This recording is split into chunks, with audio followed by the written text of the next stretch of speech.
What's up, everybody? We are here with the next episode of Run the Mindset, and this time we have James Chen, who's been, I would say you've been in the scene longer than me. Oh, of course, yeah. I'm actually you were a baby when I first saw you, right? Like, I have all the photos to prove that too. Yeah, I started in 2000, but I went to my first tournament like the end of 2000, like 2001. You're like, I would say you're what, 97, 98? Oh, well, or before that? I mean, I was playing when Street Fighter 2 first came out, so my first tournament was in like 92 or 92. Yeah, like that was just local arcade. I didn't really get involved into like FGC until I was doing a lot of the alt games, SF2, and then I started going to Golfland during Alpha 2 when I first started like getting really involved in the FGC. Okay, so like 92 was like just a random arcade local Street Fighter 2 tournament? Yeah, so I mean, it's different because I'm in SoCal, right? Yeah. I mean, we had the world's finest, the Pico Reverb tournaments. So, I mean, literally, yeah, for us, I did like a mini golf place tournament or our local arcade. But then it was Tomo and Tony from the Pico Rivera. They drove around to all the arcades. They found our arcade. And so then I ended up going to Pico Rivera. So I had seen like Tomo and all those guys So you've seen the legendary Tomo play? Yes. Okay, because like I never seen him play, so I just hear the names. I watched the Street, like he got hired by Capcom to do the Street Fighter 2 tapes, and the crazy part was he didn't really show anything in the video. I don't know, he was just as a cameo. Yeah. So like I don't know how good he is. Like, so I mean, honestly, like I know it's tough to say because a lot of people will tell you like, oh, like with every sport, everybody who was early just aren't as good as they are today, right? But I mean, honestly, we didn't have names for them, but he was doing option selects, he was doing hit confirms, he was doing all that stuff. I mean, I honestly think if Tomo was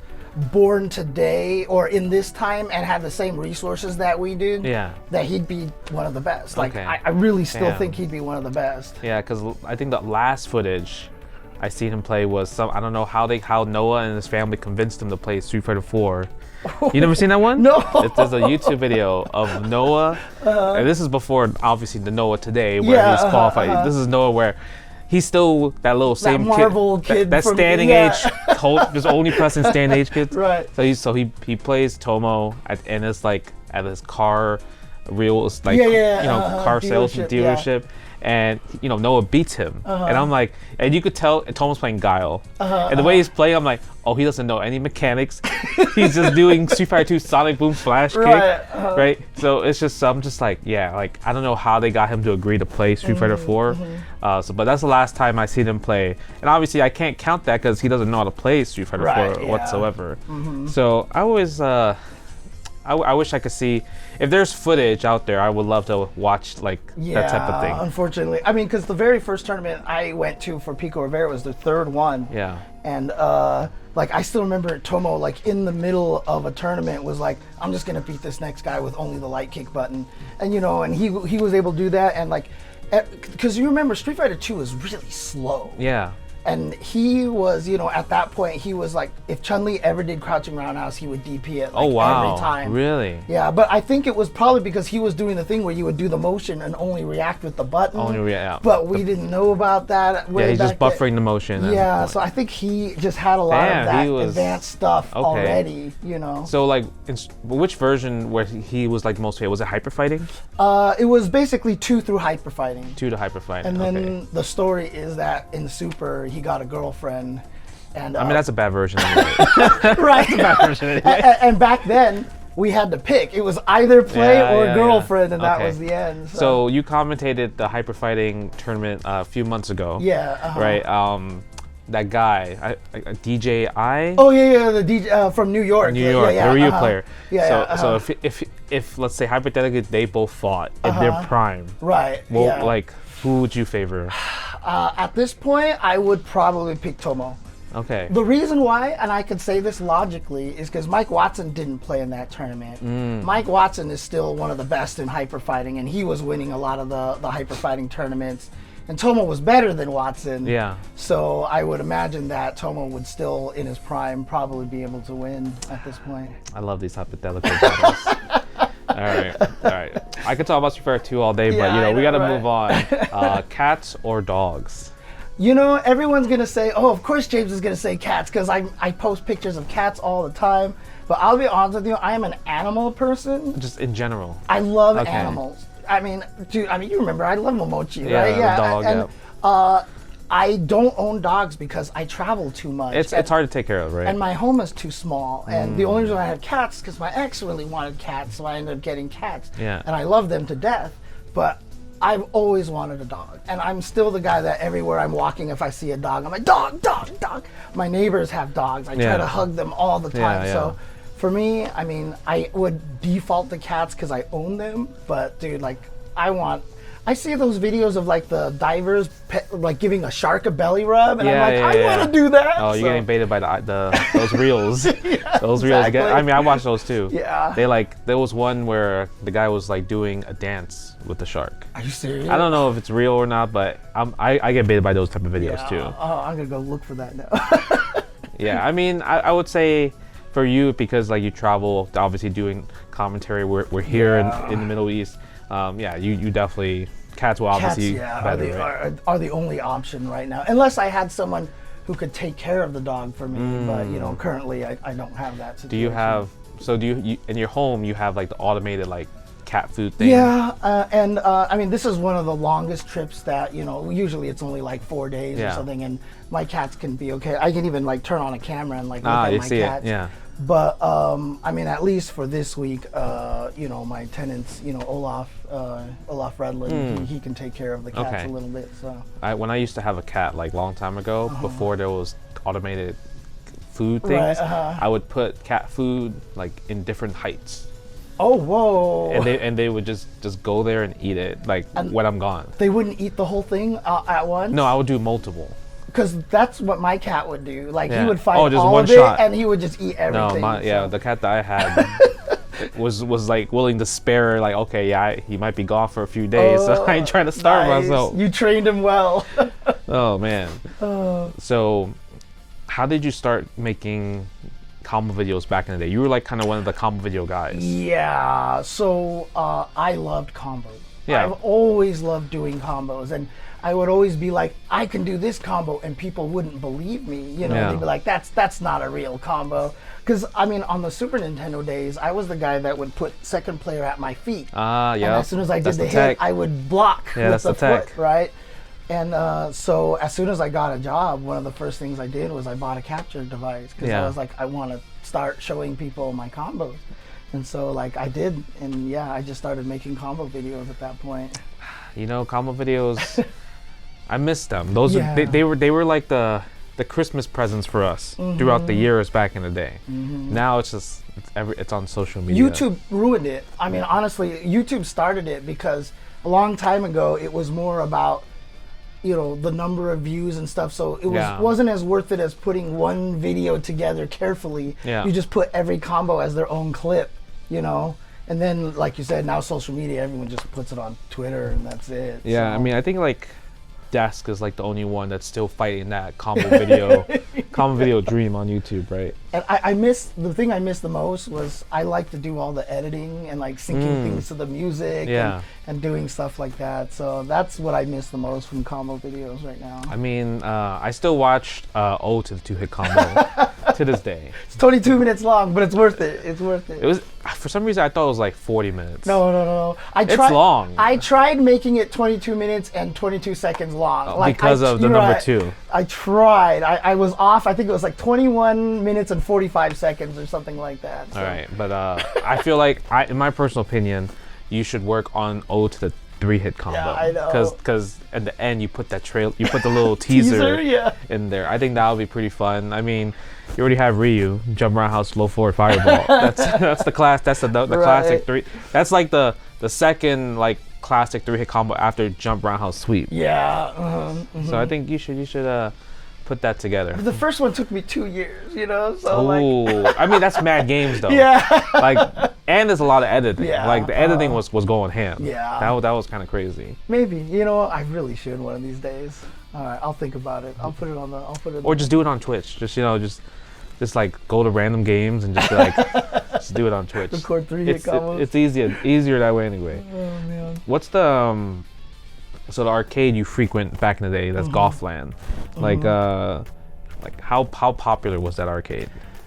So I mean, I didn't really start going to Golfland regularly until CVS 1, CVS 2 times. Obviously, I went there all the time when they had the tournaments. Like I said, once Alpha 2 started, I was there for an Alpha 2 tournament, Alpha 3, and a lot of Alpha 3 tournaments, and then even Street Fighter 3, the original Street Fighter 3. Oh, the broken one. Yeah, one where Vi killed me by just hitting roundhouse with Ryu, and I couldn't do anything, and I was like, I don't know what to do. And but once I started going there all the time, I mean, it was the place to hang out, and it was Friday night as well. So like, I know Saturday a lot of people went as well. I never went on the weekends. I always just went on the Friday nights.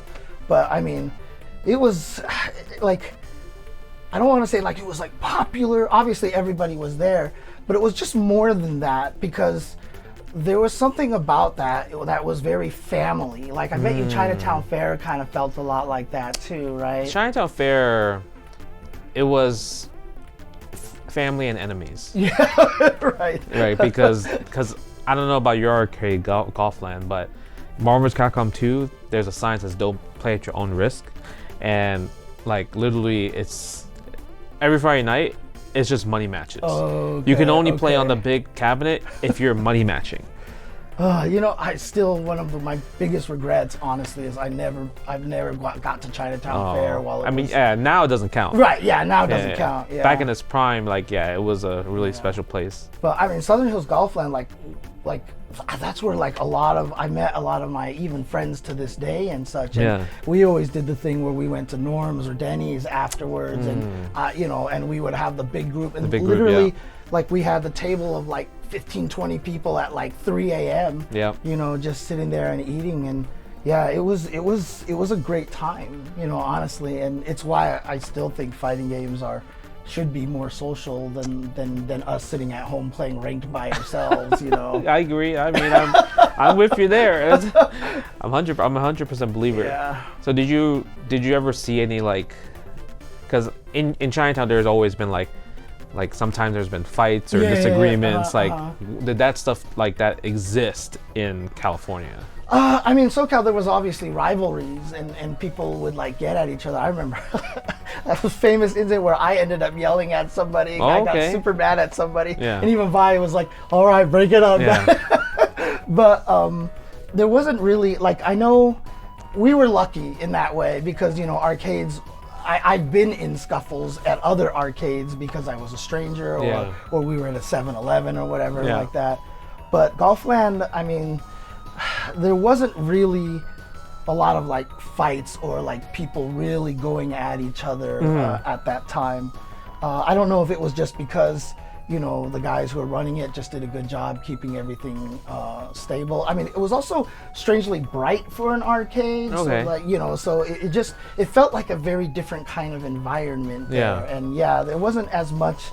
There was clearly rivalries, obviously, Combo Fiend really wanted to beat Vi as much as possible and stuff like that. But it was always more of a friendlier atmosphere for sure. There's only, I'm not gonna mention any names, but there was I only saw that one video when player A from East Coast went to SoCal and he was thrown into the pool. Oh, of course, yeah, right? yeah. So that's... but a lot of people were thrown into the pool. Oh, that was just a thing. Yeah, that was just a thing. Oh, that sucked. Especially because Jaha was the one who threw people in the pools a lot of times, and you can't stop Jaha. He's a strong guy, He's a strong guy, but... No, I mean, obviously, the things happened there. I mean, the reason why Golfland closed down was because of an incident of violence and stuff like that. That sucks, yeah. Yeah, but I mean, some guy was playing Ghouls and Ghosts, and someone else. Oh, you had that. You had that game there. We had that multi-cabinet thing, okay. And then someone was making fun of him, and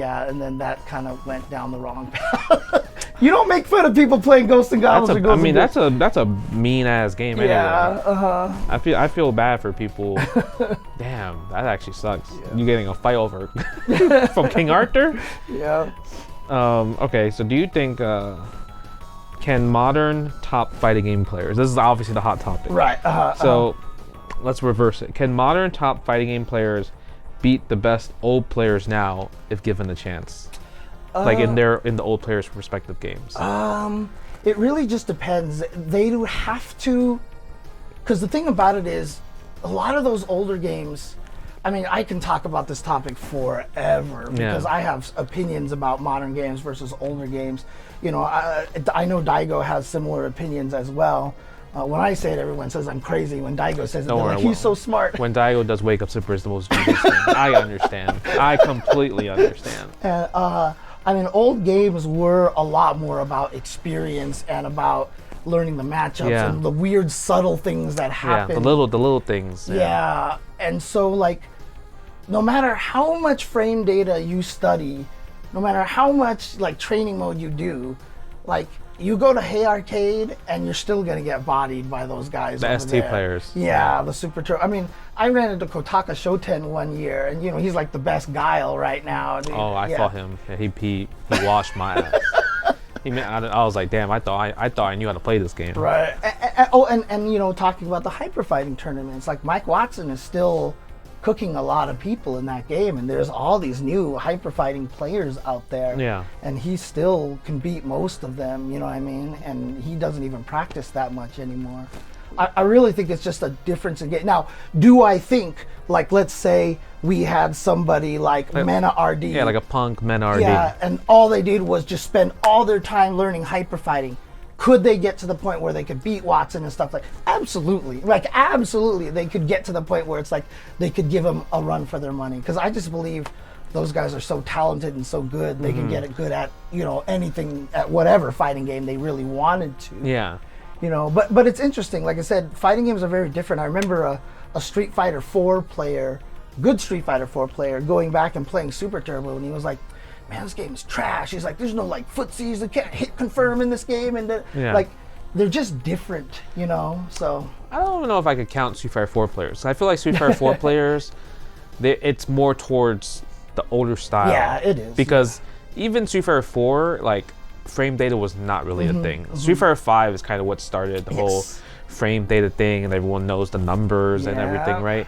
So I would say more for like Street Fighter 5 players, because I feel like, let's say like a person named like Punk, right? The best reactions in the business right now. Neutral game's insane, but like if he was playing John Choi in Alpha 2, I just don't see anybody competing John Choi in Alpha 2, because right now he is like, he could beat everybody in the world in Alpha 2, and he's just picking random characters. He beat Boss at Evo tournament one year, didn't he? I think. So I think Boss isn't like the main rival for him in Alpha 2. Yeah, that's true. That's true. Yeah. So it's just like it's just tough. Or let's say, can Mena or Punk beat Boss in CVS2 if like they only played CVS2? If CVS2 had $1 million tournament, I just don't see it. Yeah, I mean,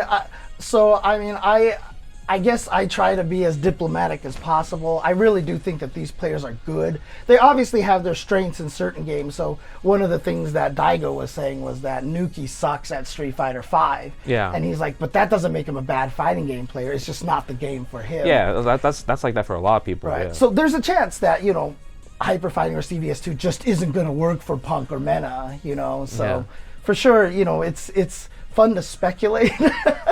It's also because, like, obviously we're in the era of controllers and leverless. Yeah. I don't think those controllers and leverless is good for old games. Yeah, it's true. Because input leniency is a thing. So they would already be in a handicap advantage using pad, because they're mainly pad players. Yeah. Oh, it's funny too, by the way, I always like to bring this up, but you know, Street Fighter 5 becoming all frame data and stuff like that. Like, everybody who talks about that, like, I always feel like they don't bring up the real reason why. Why do you think Street Fighter 5 ended up that way? Like, what's the main change that caused that? Because I have an answer for that. So. They're like frame data. Yeah, to make it so that game was so frame data based. I don't know. I guess when it came down to it, it was like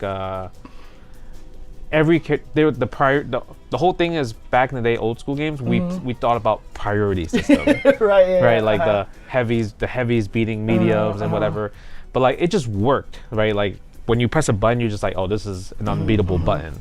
Like, and I feel like frame data, like, maybe it's good to look about it back in the day, but I just feel like it's never needed. Now it's more of like take your turn. Right. So I think Street Fighter 5 they just had that magic number. Yeah. The -2 magic number. So my thing, it's the input buffer. Input buffer. It's the input buffer because in old Street Fighter, like I always give the example in Street Fighter 4, Balrog's dash punch is -3. Yeah. Cammy's standing light punch was 3 frames. No one ever tried to punish that because if you were wrong, you would jab, drill, and die. Yeah. Right? And so nobody did it. But if we had input buffer, we would counter that all day. And so I feel like the input buffer is really what kind of turned Street Fighter into a frame game, you know, because also frame kills, like Cammy, back throw, whiff, medium kick, jump. Like when we played it in Street Fighter 4, we could be wrong. We could mess up a lot. But nowadays, like you never mess that up because of input buffer. Frame kills are pretty easy now compared to, because it's also, there was more defensive mechanics. Yeah, that's for sure. Now there's not many. It's literally, when you get knocked down, you're treated the same.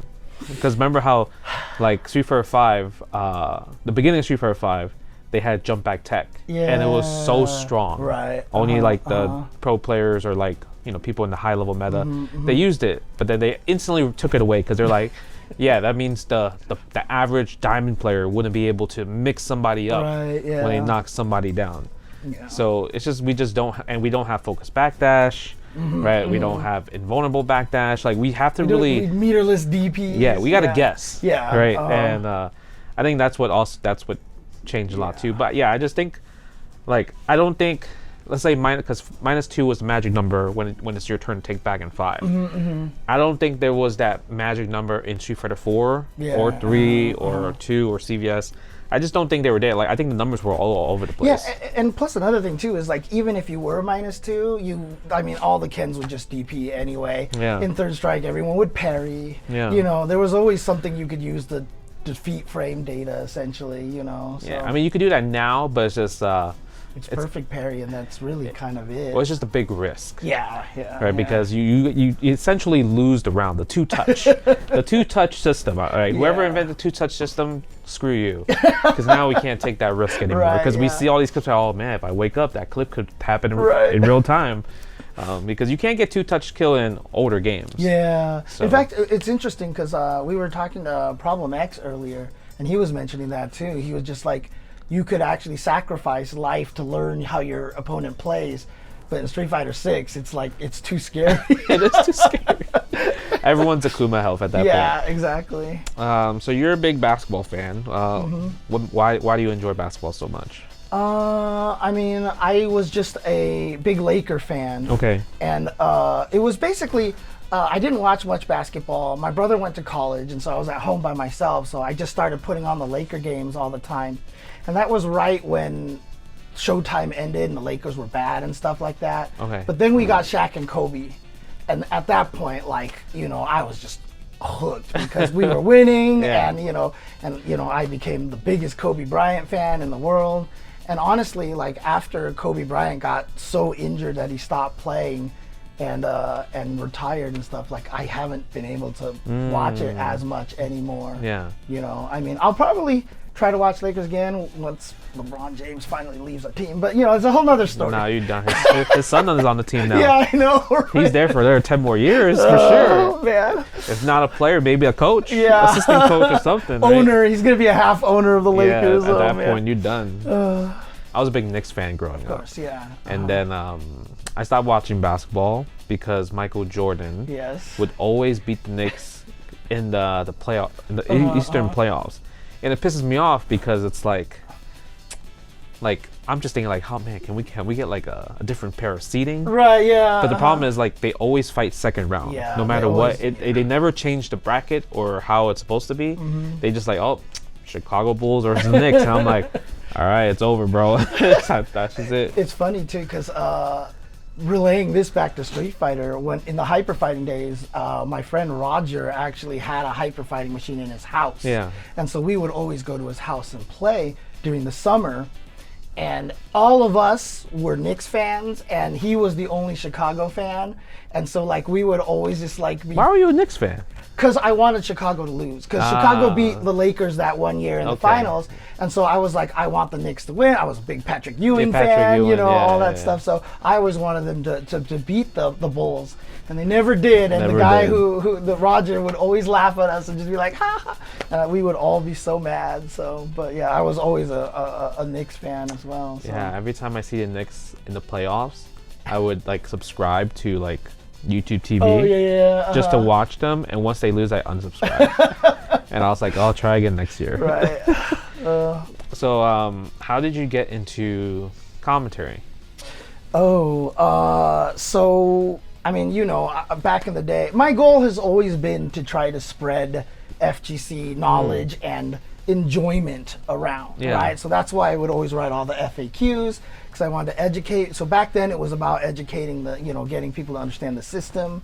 You know, then I started making tutorial guides on shoryuken.com. I was in the forums all the time trying to teach people how to play, and I would write articles and stuff. And so, like, because I was really good at articulating and talking about things in a way that was easy.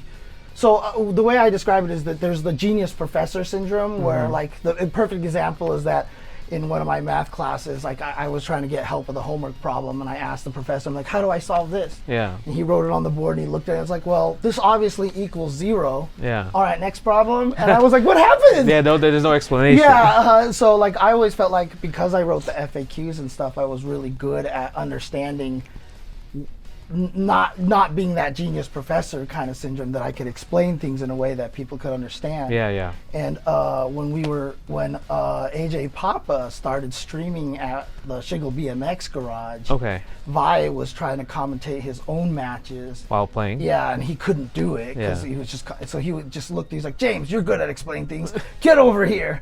So I ran over there and I just started, kind of doing the pseudo commentary. And I mean, trust me, it was hard. Like we all sucked when we started doing commentary.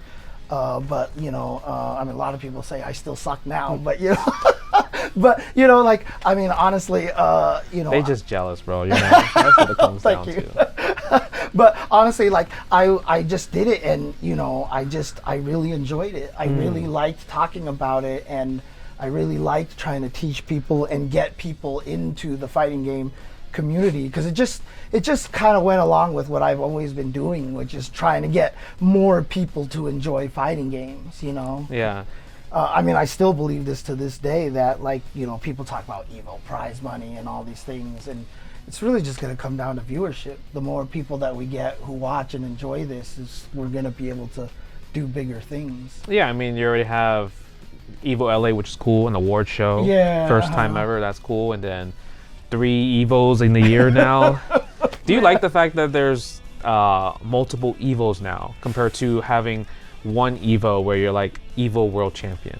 Now you're like, oh, you're the Evo Japan World Champion, Evo Vegas World Champion, Evo France World Champion. I mean, I think if they presented that Evo Worlds in Vegas is still the most important one, I think that's kind of the right way. Like maybe if you win one of the other Evos, you get a free trip to Evo Worlds, because then it makes it feel like Evo Worlds is where the finals are. Because I mean, I compare the FGC a lot to tennis. Yeah. Because I'm a big tennis guy too. Yeah. And they have the 4 Grand Slams, but Wimbledon is always like the one. You know what I mean? Like Wimbledon is the most prestigious. Yeah. And so like if we can kind of maintain that with the Evos, I think it would work. I think that'll be tough. Because people's egos, I feel like, I won in Japan. Yeah. That's better than Evo Vegas. It's just tough. Yeah.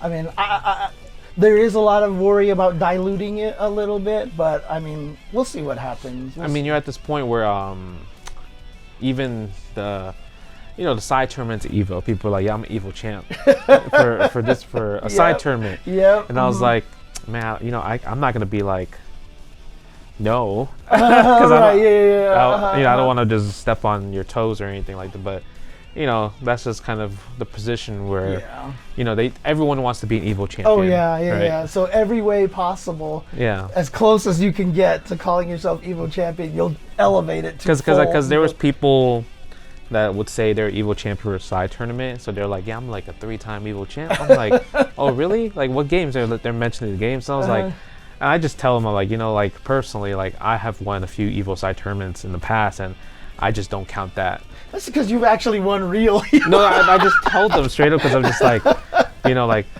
I just can't. Right. Yeah, so that's just my thing. But I think it'll be tough because like if every Evo's counted the same, then like because right now, like I have the record. Right. And I'm like, obviously the records is meant to be broken. That's just how life is.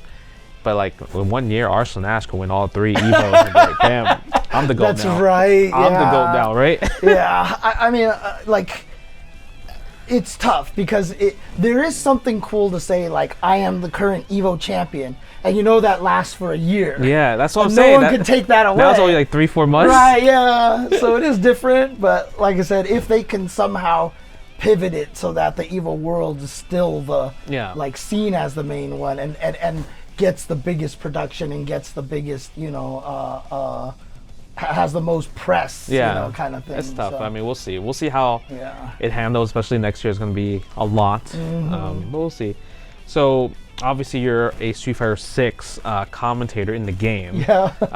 That's really cool. How many hours did it take for, like, recording? For me, it wasn't that bad. Oh, so yeah. I only did 2 days of recording, but since I'm one of the color commentators, like Jeremy and Tasty Steve had thousands of lines. Oh, really? Yeah, I probably had like a few, like maybe a couple hundred lines or so. So I didn't have to record as many lines, and because I didn't have any character-specific lines, they only gave me specific lines for 2 characters. They're like, which characters do you want to do? And I was like, Cammy and Zangief. So I did Cammy and Zangief. But outside of that, I don't have any specific lines. So even when all the DLC drops, I never go back and record new lines. But Steve and Jeremy do. They go back and record some new lines. I didn't know there was a difference between that. Yeah, but I mean, still, it was a lot of fun because I've always wanted to be like a cartoon voice kind of thing. Yeah. And so that was like the closest I've ever been, being in a recording studio and stuff like that. So. I mean, you should try to get into like voice acting.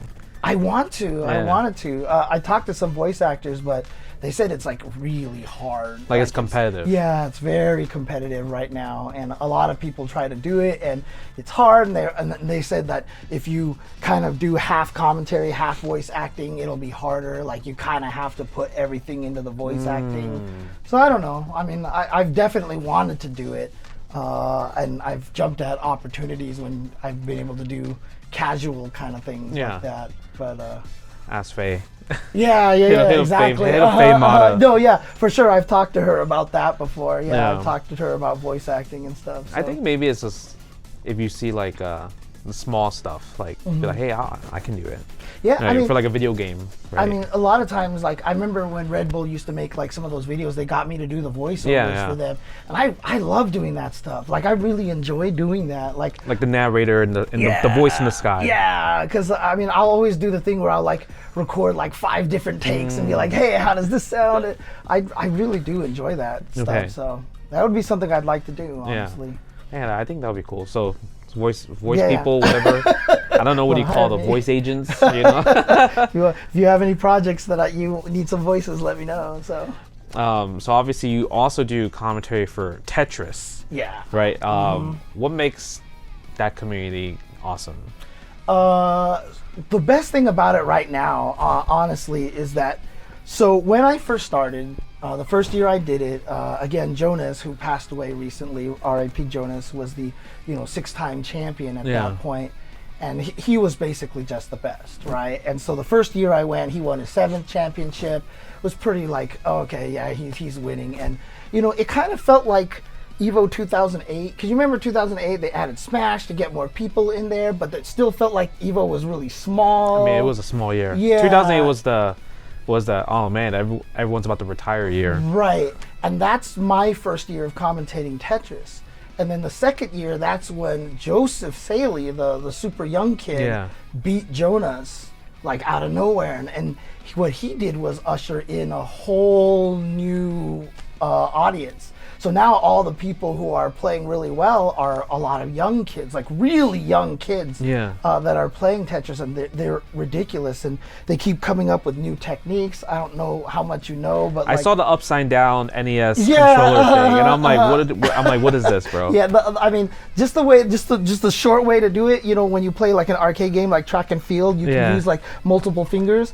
The NES pad is really terrible for that. But they learned that if you put your thumb barely on the thing, you can roll the bottom of the controller into your thumb. Yeah. And so now they can move it faster than the game in-game allows you to do it if you just hold the direction. Huh, okay. And so, so now they can last forever, and there's all these advancements. But what's cool about that is that it is a new audience, and we've got new people in there, because like when Street Fighter 4 came out, we all of a sudden got that new crowd, and like as a fighting game fan, you're like, oh, the future is secure, at least we have more people coming.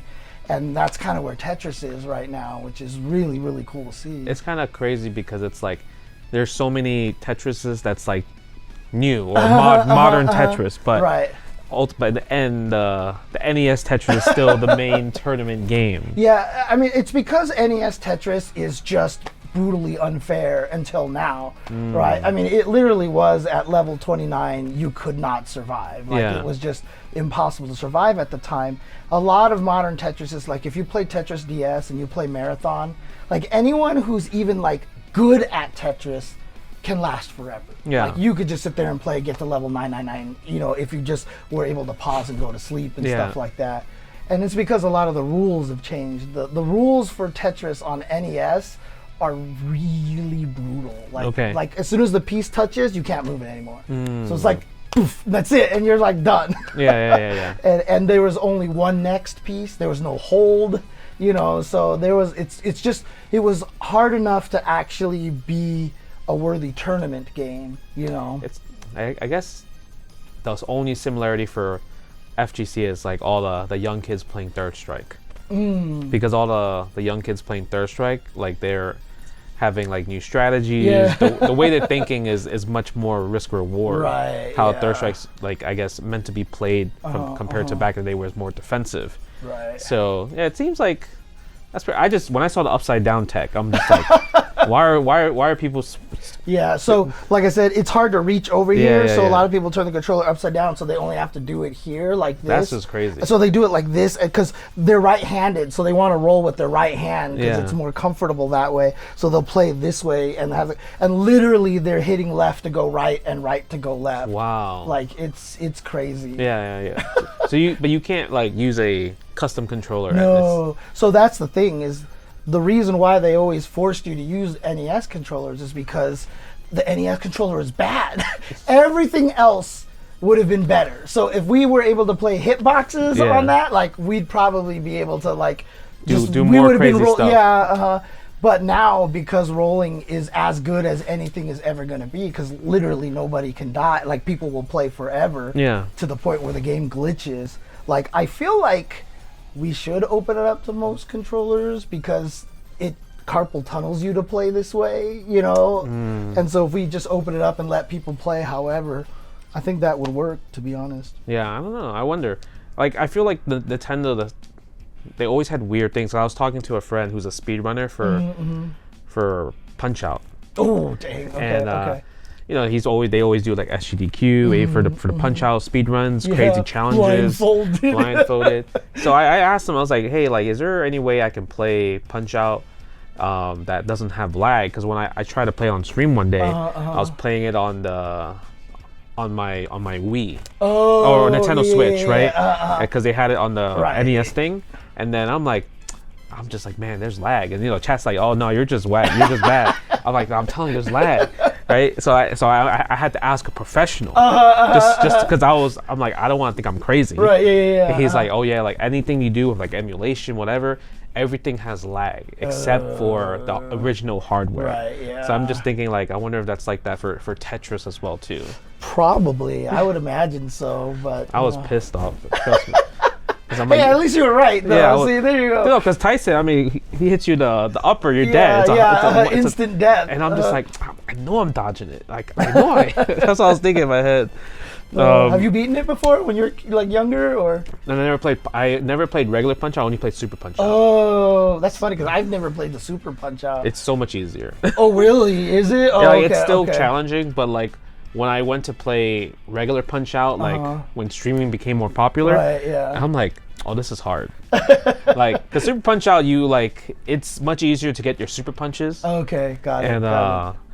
And there's no character that's like Tyson where they one-touch you. Right. If you don't dodge. Okay. And there's no indicator. He just does it and you have to react. So the bosses in Super Punch Out, they're the Bruiser Brothers, they're pretty easy. Because they're more puzzle games than really... Yeah, they're more, you gotta find the little puzzle recognition. Yeah, So how long do you see yourself being part of fighting games? Man. Because I think we're still the first, we're not the first generation, but we're still in that generation where nobody has retired yet. Yeah. Right? I mean, honestly, in 2008, when EVO was that small, I had considered retiring. I think most people were. Yeah, because like I said, nobody was at EVO, and I was like, might be time to hang up. And then in 2009, there was the super hype grand finals. I don't know if you remember it or not, but it was Daigo versus that other person who did the Daigo parry, was in the Daigo parry video. It was a really hype grand finals there. That was a crazy, there was so much, I would say if people knew what happened during 2009, there would be so much controversy about it. Really? So, obviously, the reason why that tournament EVO became so popular in 2009 was the GameStop tournament. Yes, right? Everyone was able to enter, try to win. So I think GameStop said that they had over 100,000 signups across all, right? And now the prize for qualifying, if you're into San Francisco, top 16, you skip pools in EVO. Did that actually happen? Yeah. God, I don't even remember now. So I didn't play pools. I was already in round 2. Yeah, people would be mad nowadays. Right? For sure. You just skip pools at EVO. But I mean, a lot of people don't even remember too, because I mean, obviously SoCal, I was like super hyped for Edma. I still didn't know you that well. You were still just in the East Coast back then, so I was like, let's go Edma. The seeding was terrible, by the way. Oh, was it? Okay. Because I had to fight Daigo in winner semis, and Edma was on the. So that means he was second seed. Right. And I'm like, how was he second seed and I wasn't first seed? That's at least first or second seed. I thought I would have been first or second at least. Yeah. But I mean, honestly, when that grand finals happened, I still remember after they cleared the stage, because I used to help out with EVO a lot more. So you can even see it in one of the clips. I think it was Tom or Tony raised Daigo's hand after. Yeah. I'm actually the one. I'm like, dude, raise. You can see me do this, and he rose his hand. But after it finished, I just remember sitting on the seat, and it was so hype. It was so crazy and inspirational. I was just like, I can't quit now. Yeah. I was like, I have to keep doing this. And honestly, as long as I can keep my health, I will try to do this as long as I can. Obviously, I mean that because, obviously, it's not the most lucrative thing, just trying to do commentary and stuff like that. It's really hard. It's competitive, yeah. Yeah, I mean, I always joke that I'm basically... Can I swear? You can swear. We'll edit it out. I'm broke AF right now. It's hard right now. But I'm sitting here talking to you in Saudi Arabia right now. Yeah. I've been to Kuwait, I've been to Chile, I've been to Spain, I've been to France, and all these things. And it's if you ask me if I would do it again, I would say yes, because it's just been so fulfilling. It's been so fun, and so as long as health insurance doesn't screw me over, and as long as I can continue to eat decently, I'll try to do this as long as I can, because I mean, you only live once. Yeah, right? No, exactly. And I really believe in this. I mean, the only reason why I do the commentary, I do the FAQ writing and all that stuff, because like I said, I really believe in this. And it's honestly people like you were some of the main reasons that inspired me to do this kind of stuff, because from my standpoint, I see people like you, like Mena, and I just see like Knuckle doing just the talent, and it's just so much passion, and I want I was always scared, and this is kind of the reason why I cried when Tokido won Evo. I've always been scared as a commentator and someone trying to bring as many people into the fighting game community as possible that I was kind of leading them to their doom, you know? Because it's like, after you're done playing fighting games, what do you have, right? And I was always scared of that. And Tokido, you know, is like genius. He got Tokyo University. Like, he might have been like some crazy scientist if he didn't do fighting games. And so I've always, you know, wondered, you know, like, is fighting game the right way to do it? And so when he won Evo and he said fighting games are something so great, it basically meant this was worth it. You know, like, everything that I've done was worth it. And that made me start to cry. And, you know, the fact that we can now be in an environment where some kid from the Dominican Republic has won $500,000, you know, in fighting games and become famous in his own country. Yeah. He's talking to the government. And that's cool. Like, that is, like, I don't think I need us to be like, you know, like LeBron James, we're making millions of dollars. But if we can all just be comfortable, that's why I support coaching and all these things, because it's another role. You know, obviously another avenue. Like RIP, obviously, to Flo. We all love Flo, but like, he would have been one of the best coaches out there, right? Like, and I want that kind of ability to have these players continue to do this. And so, you know, as long as I can help contribute to that and bring more people in, which is why I commentate Evo the way I do. You know, I try to make it as approachable for everybody as possible. You know. And as long as I can keep helping with that, you know, I'll be sticking around. I mean, there's when you comment, there's a lot of passion when you commentate. A lot of passion. So I think a lot of people know how passionate you are. I mean, it's just, we're definitely in a great area, great position, because everything's growing, and there's more avenues for a lot of people to like get into, like, you know, if you're not a meta or a punk who can win money from tournaments, right? Then you can do like content creation, streaming, or you know, commentary, or doing other stuff, or TOing behind the scenes. So there's like many ways to get into the FGC even without having to get first place. So.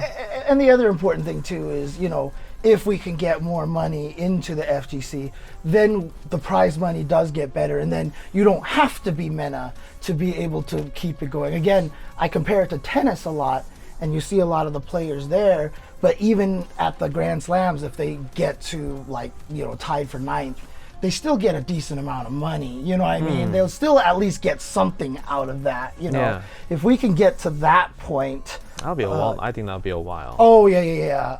And everybody, you know, whenever people talk about Evo prize money, they're always like, "Oh, just get more sponsors," and you're like, "Oh, right," you know, like, let me just go around the door. Bro, when people were talking about it this a few weeks ago, I'm just like, man, they just don't understand. Like probably the venue alone and just getting the internet, it's probably already 1.5 mil. Right. Right. Because somebody was doing the math. Hey, like, if you think about all the Evo registration, that's like 2.5 mil. 2.5 mil. And I'm like, well, I mean, most of it's already gone just for having the venue and the internet and just then paying the staff or whatever. So it's just like, and then people are like, yeah, like, why did we do the rock paper scissors AT&T and not get top 8? I'm like, well, if you're trying to get people paid, you need to do that AT&T thing. You know exactly. You know, I mean, I just told this story on my stream. It's one of my favorite stories, but this was a long time ago. This was on SRK days. Okay. But someone's like, why isn't Evo paying out all this money and da-da-da-da? And, you know, it was Street Fighter 4 time already. It was still streaming and everything. And I was like, all right, I'm going to ask you one question to determine whether I keep talking with you or not, right? I was like, how much do you think their internet costs for the weekend? Yeah. And he was like, and the guy literally responded, he's like, well, my internet is like $60 for the month. So for them, maybe like $200 for that weekend. No. I was like, okay, we're done. I don't need to talk anymore. Yeah, that's hilarious. $200. Yeah, but again, it all comes down to viewership, right? Because if we get more viewership, then we have the more ability to be like, hey, sponsors, look how many eyes are going to see this. Yeah. Then the sponsors start paying more money. And then that's how the prize pools go up. Yeah. Okay. So, yeah. We'll see. I mean, like I said, we're on a good climb right now. Yes. Yeah. Right? Yeah. A lot more people involved, a lot more companies involved. So. And also, still, we have the benefit that even though Evo is getting big and production and stuff like that.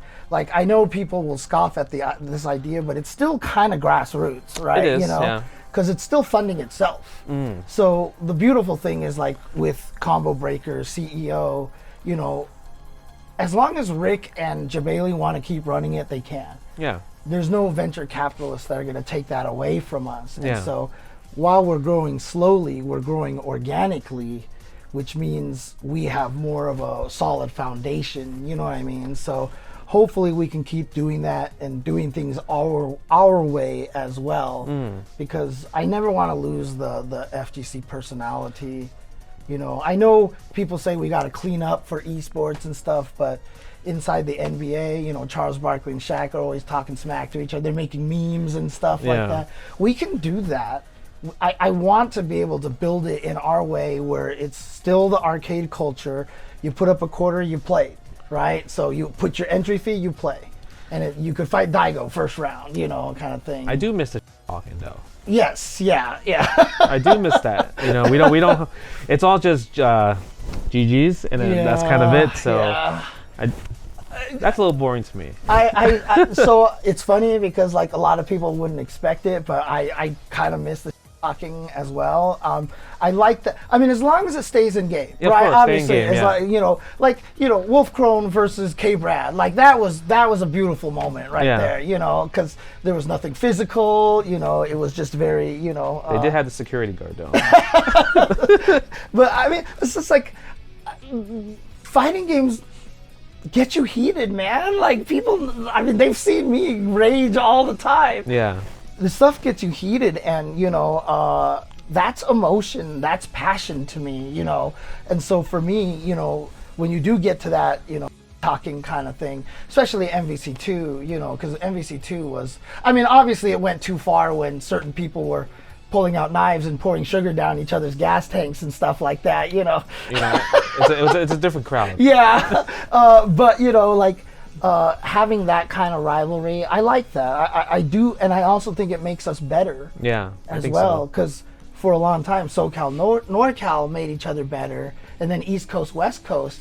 Because I always said, like, you know, I mean, you were a part of this whole history. Like West Coast, we got more machines. Chinatown Fair had the one Street Fighter cabinet. You had to wait like 3 hours in line to go play. And so Sensation tournament happened, and West Coast came out, and we bodied everybody, and we're like, we're the best, East Coast is nothing. And so what you guys did were like, no, screw that. And then you guys came out for bar fights too. And that was a great event. West Coast got washed at that tournament. It was a great event though, but like the results wasn't great. Right, yeah. Right, because like even obviously we were happy that we won, but it would probably been more hype if it was obviously closer. Yeah. No, for sure. But it was still that rivalry, and I think that's what made Vi start going to Sugar BMX's garage. Right? Yeah, right, because he was like, he's so proud of SoCal, and we did not hold it. Because in case the people don't know, like, you played against all of our best players and bodied them all, like L.I. Joe, Sanford Kelly, all these guys. And then we were like, you 5-0'd us. And we were like, no, we have this It was 10-1. Okay, 10-1. Okay. I just had to let you know it's 10-1. and we were like, actually, here's our new crew. Let's fight them. And there's no reason for you guys to do that because you guys already won. Yeah. So you guys only agreed to do it if everyone could play their secondary characters. Yeah. Sanford won with Dan. And so it was doubly embarrassing because you still won undefeated against the second crew that we were trying to put up against you guys. I don't think that was like Gutex did it because he was like, man, we expected it to go longer. Oh yeah. For sure. So we did a backup plan, and that was SoCal Team B was the backup. Yeah. But I mean, honestly, if that didn't happen, then I don't think we would have did Shiggle BMX's garage, and we wouldn't have gotten all these new players. The rivalries are so important. They dude. are. I think they're so important, and yeah, I mean, obviously we don't want to go into like, you know, actual physical altercations or anything going outside the games, but you know, people talking smack to each other, having East Coast talk to West Coast and vice versa, I think is hugely important. That was fun for the scene. So, that was fun. I got one more question for you. Did you enjoy living with me? Did I enjoy which one? Living with me. Living with you. Yes, I did. Okay. I actually did. So, I mean, I've told the story before. I just knew you as the cocky kid from NBC2. But there was nothing cocky. Like, you know what I mean? Like, that was just rumors. Well, I mean, like, I recorded footage of you, you know, yelling, like, what? What's, you know, like, what now? What? Well, I think that was because people were booing. Like, I didn't start it. I responded. Okay, all right. You know? I mean, back then we couldn't see a lot of stuff. So yeah. the only thing that I heard about you was, you know, the pop-offs and everything. And honestly, like when, so it was Gutex who first suggested it to me because I had that room open. I was like, I didn't know what to do with it. And he was like, oh, Justin's moving out. You should talk to him. So I did at, I think it was Active Gamers. Active Gamers. You know, and the funny thing is, like, honestly, like, when you moved in, you were completely different than I thought you were going to be. Yeah. You were very introverted. You were also very respectful and all this stuff. And, you know, I thought, you know, and then honestly, during that time, I feel like we became really good friends. Yeah. And that was really cool. I really enjoyed that. And, you know, we were hanging out with Flo a lot and everything like that. And so, like, you know, we had that little core group, you know, that we were always hanging out with and stuff. And yeah, I really enjoyed that. I missed that time, honestly. So. Yeah, I'm sorry if I had that, you said I had that little, what's that, the standee of me? You said it scared you. Oh my God, dude! So I mean, you were on WCG, the show, and one of the things was the driving thing, and they made the standees for the driving test. Yeah. So if you hit any of the other people, you know, you got deducted points. You kept your standee. They gave everyone their standees. Yeah. So you just had this Justin where you were posing like scared like this. And when you got back, I didn't know you had come back. Okay, yeah. You put it upstairs, right outside my bedroom. So the first thing I would see when I come out was the standee. And I opened the door, and you're just sitting there looking scared. And I was like, oh my God! Like, dude, I freaked out so bad. And then the second thought that came to my head is, what happened to Justin? How did he get so flat, you know? And then I was like, wait a second. Wait a second. Hold on now. That's not how life works. Dude, it freaked me out so badly. But then I was like, oh, but I'd watched the shows. I was like, okay, that's the standee from the driving thing. And dude, that freaked me out. And sorry, I never did a good job teaching you how to drive, by the way. I didn't get last place, though.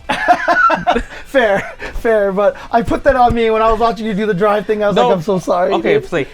So I don't know if you know, but when we're driving, I don't have the perspective of seeing through the wind, you know, like the front window. They put like the camera on the top of the car. Yeah, so like where things are, it's not there. Yeah. So like it's harder to see. Oh yeah, that makes me feel a little better. And I didn't get last place though. So actual drivers got last place. So. No, there you go. But yeah, I mean, honestly, I think if you took some time, I would imagine you'd be a really good driver, because you'd be one of those drivers that you're on the freeway and you'd be like, yo, that guy looks like he's about to swerve into this lane, and then he does, you know, like. Oh, I already do that now. Right. See, I'm just like, no, but I get scared. Like I get like it's like a spider sense. Oh yeah. It just triggers. I'm like, I feel threatened. Right. And that's why I think you would be a good driver, because I think you have that fighting game awareness. Like, you can see kind of the subtle behavior. I mean, I would take local routes most of the time. Fair, I feel like highways are a bit scary. Yeah. You're right. Oh, man. But I appreciate you coming on. Thanks for talking with me. Hopefully it wasn't too boring. Dude, I feel like we could talk forever. Yeah, we could. We definitely could talk forever. Let people know where they could find you. Yeah, I mean, I want to stream more on my channel, which is, of course, twitch.tv/jchenzor. That's where I do a lot of my educational stuff. So I've been trying to help a lot of beginners on that stream. And a lot of times, like, someone will ask me a question, I'll just stop whatever I'm doing, and like for an hour or two, I'm just like giving them advice. I've had people come back and be like, oh my God, I'm doing so much better now. Thank you, you know. And so I try to do that as much as I can there. I also stream on twitch.tv/UltraChenTV only on Tuesdays. For the It Was Tuesday. Yeah. Long story why I have to stream on 2 channels right now. I mean, I have to figure out some way to merge them. But other than that, like JChenzor is where you'll find me on everything else. So like X.com/JChenzor. And I do have an Instagram, but I don't do anything with it. So you should post more on it. Yeah, I think the only thing I have on there recently is like cat pictures and stuff. So yeah. And YouTube. Right? Oh yeah, and YouTube.com/UltraChenTV. That's where I post up all my stuff there because that's where we were posting stuff before. So now because obviously Ultra Chen TV was me and Ultra David. Yeah. And then it was with Tasty Steve and Sajam. And what we said was we'll all stream on our own channels, but then when we do stuff together, we'll do Ultra Chen TV. Yeah. So I built up the Jay Chenzor channel, and then David eventually had to leave Ultra Chen TV, so it was only me. And so I couldn't really stop that channel, and I couldn't stop the other channel, so it's a weird situation. Well, make sure you guys follow and subscribe to all the channels. Yes. Other than that, I thank you. Appreciate it. Yeah, you know no problem. For sure, for sure. And we'll see you next one. Peace.